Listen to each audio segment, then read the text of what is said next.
Bonjour à tous, aujourd'hui on va parler d'un sujet qui peut faire toute la différence entre réussir et échouer aux sélections. C'est la récupération. Je vois beaucoup trop de candidats qui s'entraînent mal et qui sabotent complètement leurs résultats parce qu'ils négligent la récupération. Crois-moi, en sélection, que ce soit pour les forces spéciales, pour le GIGN, le RAID ou toute autre unité, si tu es pas capable et si tu es pas à 100% de tes capacités, tu vas le payer cash directement. Donc aujourd'hui, je vais te parler du protocole des 3 R de la récupération que j'utilise avec les militaires qu'on accompagne et on va voir aussi les erreurs à éviter absolument. La première chose à comprendre, tu ne progresses pas pendant l'entraînement, tu progresses pendant la récupération.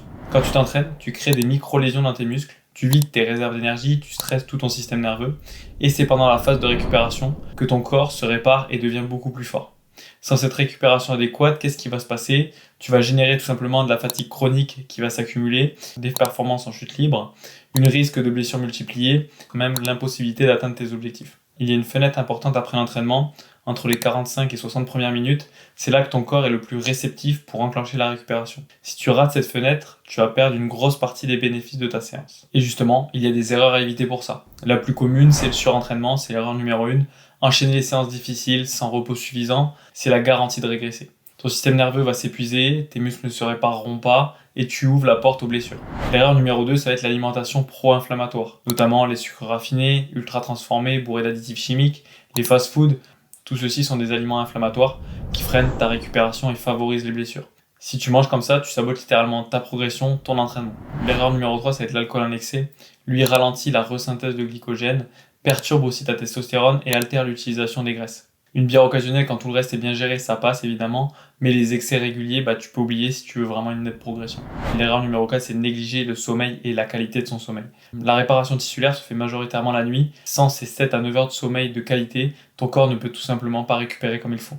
Et pour gérer tout ça aujourd'hui, il y a 2 solutions concrètes. Le protocole des 3 R de la récupération. Donc le protocole, c'est à appliquer généralement 45 à 60 minutes après chaque séance. Le premier R qui est de réparer avec des protéines.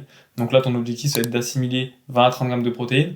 Donc il n'y a pas notion, comme on l'a vu dans une précédente vidéo que je t'invite à voir sur les protéines, à le prendre directement, mais si ça peut être fait, c'est aussi tout aussi intéressant. Et de préférence, des protéines riches en leucine pour lancer la synthèse protéique musculaire. En source principale, on peut avoir du poulet, du poisson, des œufs, des produits laitiers, comme du yaourt grec, des fromages blancs, du skyr, des shakers de whey. Ces protéines vont reconstruire tes tissus, tes muscles, tes tendons, tes ligaments, tes os. Sans ça, tu récupères moins bien. Le deuxième R va être de ravitailler, donc notamment avec les glucides. Pour ça, tu dois reconstituer ton stock de glycogène musculaire et hépatique qui s'est vidé pendant l'effort. Le ratio magique, c'est généralement 3 pour 1, c'est-à-dire en termes de glucides, protéines. Donc, avec tes 15-20 grammes de protéines, tu dois prendre 60 à 90 grammes de glucides. Et là, privilégier aussi les glucides de qualité, que ce soit des céréales complètes, des fruits, éviter tout ce qui est raffiné et qui crée les inflammations. Le troisième R, qui est tout aussi important, ça va être de réhydrater, avec de l'eau et éventuellement des électrolytes. La méthode simple pour savoir combien boire. Pour chaque heure d'entraînement, tu dois boire 1 litre d'eau. L'eau suffit généralement, donc pas besoin de prendre des boissons de sport ultra sucrées, etc. Sauf si tu as fait un effort vraiment long et intense, où tu as vraiment besoin d'un coup de sucre. Mais bon, c'est pas ce qu'il y a de mieux non plus pour récupérer. Lié à ça, je vais te donner 3 collations post-entraînement que j'aime bien prendre. Donc l'option 1, c'est un bol, des yaourts grecs avec des fruits, des granolas, un peu de miel, et prendre une boisson à côté de réhydratation, donc généralement de l'eau pour moi. Alors, l'option numéro 2, c'est un shaker de whey avec un fruit, donc un peu de poudre, un peu de whey, un peu de soja ou de crème de riz si jamais tu as aussi. C'est rapide à préparer et facile à digérer. Option numéro 3, une barre protéinée avec une banane. Les barres protéiniques, tu peux aussi faire en batch cooking, tu peux anticiper. Comme ça, tu sais d'où ça vient, tu sais ce que tu as mis dedans, tu sais les portions que tu as dedans. Mais la récupération, forcément, elle s'arrête pas là. Donc là, on va voir aussi la récupération au quotidien que tu peux adopter. Au-delà de la fenêtre post-entraînement, il y a 5 piliers à respecter. Donc en numéro 1, on a l'hydratation constante. Bois à ta soif tout simplement tout au long de ta journée. Et c'est l'eau qui reste ton meilleur allié aussi. Le deuxième pilier, c'est ta nutrition anti-inflammatoire. Des choses simples que tu peux manger et qui vont t'aider. Des fruits, des légumes variés tous les jours, des bonnes graisses comme l'huile d'olive, les amandes, les noix, noisettes ou encore le saumon. Et manger des protéines quotidiennes, c'est-à-dire 1 à 2,5 grammes par kilo de poids de corps selon ton activité. Le pilier 3, c'est d'avoir un sommeil optimisé, généralement 7 à 9 heures selon tes besoins. Couche-toi aussi assez tôt pour profiter du pic d'hormones de croissance en début de nuit et évite tous les écrans au moins 1 heure avant le coucher. Le pilier 4, ça va être la gestion du stress. Le stress chronique détruit ta récupération, augmente les blessures et perturbe ton métabolisme.